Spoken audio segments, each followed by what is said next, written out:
Hi everyone, this is Zach Kirby. I'm interning with Owen Gray. I'm going to show you how to schedule a meeting from your Google Calendar. So over here you'll click on Create, and here's where you can put in the title, location, video call, description, and to find people's availability you'll click on this tab, Find a Time. So it'll take you to the specific day, and that time is highlighted. And you can click on the week, and it'll show you that whole week.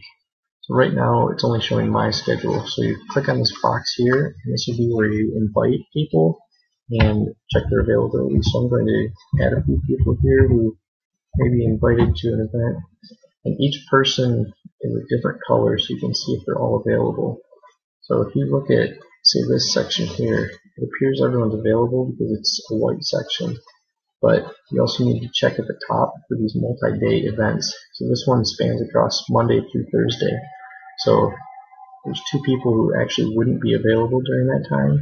So you want to make sure everyone will be available, or you would have to find a different time when they would be. So that is how you can schedule an event. So once you select that, up here you just click Save, and that'll send your invite to those people. I hope that helps all of you.